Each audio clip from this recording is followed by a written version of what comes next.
When buying a house, a lot of people will budget for a down payment, closing costs, but won't budget for much more than that. I've seen a lot of people in this 2024 market use up all their money just to acquire the house, but not pay much more attention to also budgeting for the oh crap scenarios that might happen after closing on once the house is yours. In this video, I'll be unveiling the hidden costs in real estate that you must know and prepare for before even buying the home. Please go ahead and hit that subscribe button and we'll go ahead and jump into the video. Over the last couple of years, it's probably been no surprise if I tell you that we've had a pretty bad supply issue. Inventory is just lackluster. In most popular areas, it's causing a huge demand for the only houses that are actually on the market. So this forces many buyers into a huge bidding war where the buyer has to come up with additional funds if they truly want to the house. This is great because the buyer will win the bid in coming up with the additional funds, but not so great from a budgeting perspective, as the additional money out of pocket might have just caused you to spend a lot more than you initially expected entering the market. Some key costs that you should look into before closing on your home are the common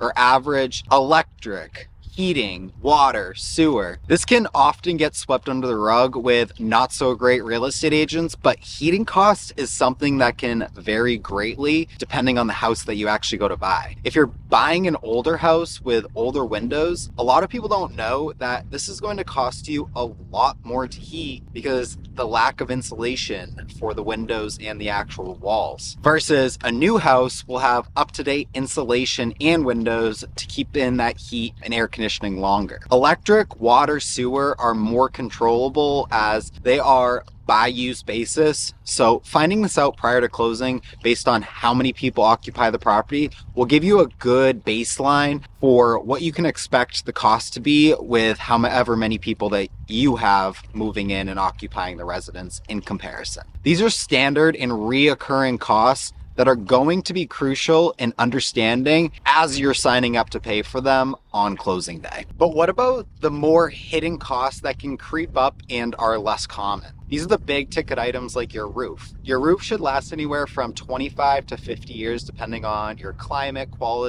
and the quality of the roof installed. Now, if you need to buy a new roof, this can cost on average $15,000 depending on the size of your house. If you buy a house that is built before 1970 and the roof has never been replaced, then this is something that you should look out for, as that roof could be nearing the end of its life. Plumbing is another big one. You have the major systems in your basement, like the hot water heaters, the furnaces. Hot water heaters can last anywhere from 8 to 12 years and can cost up to $4,000 to replace. Also, if you go into the basement and there's asbestos on the piping, you should figure in remediation costs or simply pass on the property, because this is a giant variable that can be extremely costly. Or what about your windows? Generally, windows can last up to 30 years, but they are very pricey. Currently, on average, windows will cost about $730 per window according to the Architectural Digest. So going back to that 1970 home, the windows have never been replaced,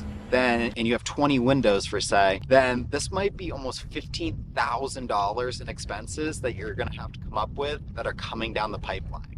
These are some of the big ticket items, but what about the little tedious ones as well that add up over time? Things like the yard maintenance and general upkeep. These are dependent on the size of the place that you own, but yard maintenance, if you hire someone, can cost on average $50 to $100 an hour. Based on the recent article that Forbes posted, how much does landscaping cost in 2024? If you do this yard work yourself, then it might be smart to consider opportunity costs. Is the work really worth doing yourself, or could you hire someone else to do the work while you work and make the difference? So say you make $150 an hour, then it might be smart to hire out the work for the $100, as you would theoretically be getting paid $50 to have your work done. Or if you make $30 an hour, then it would be smart to just do the work yourself, as you'd be technically paid $70 an hour and simply not paying for a landscaper to do the work for you. Also, things not generally considered are the little things like light bulbs, batteries, flowers, grass seed, hoses, sprinklers, shovels, things like these. These might sound pretty rudimentary, but they add up, and they add up fast.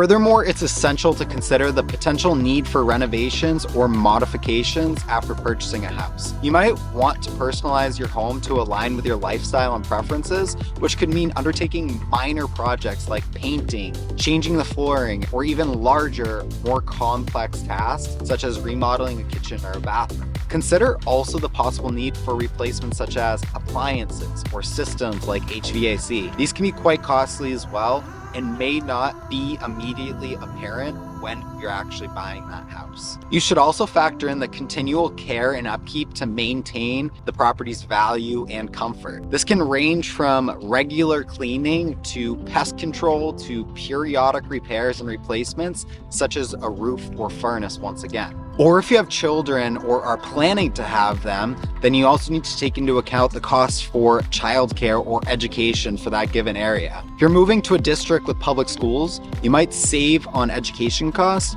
but if you're considering private schools or daycare, those can obviously also add up very significantly to your budget. If you plan to make your home smarter by investing in smart home technology, like a security system, thermostats, and lighting, you should also factor in those costs. These systems can provide convenience and potential savings in the long run, but also require that upfront initial investment. Owning a home is a significant financial commitment that goes beyond those upfront costs of actually buying the house. By considering these potential costs and planning your budget accordingly, you can ensure that you are ready for all the hidden costs that come along with owning real estate. So I guess when you do your due diligence, make sure that you consider all these things up front and you have a good chunk of money allocated for them prior to actually closing on the property. Because these hidden expenses, like I said, can add up and they can put you in a very uncomfortable situation where you're starting to cut out things that you need in your life just to afford your house and you're now house poor. I hope you enjoyed this video. Please go ahead and hit that subscribe button and go ahead and check out one of my other videos over here.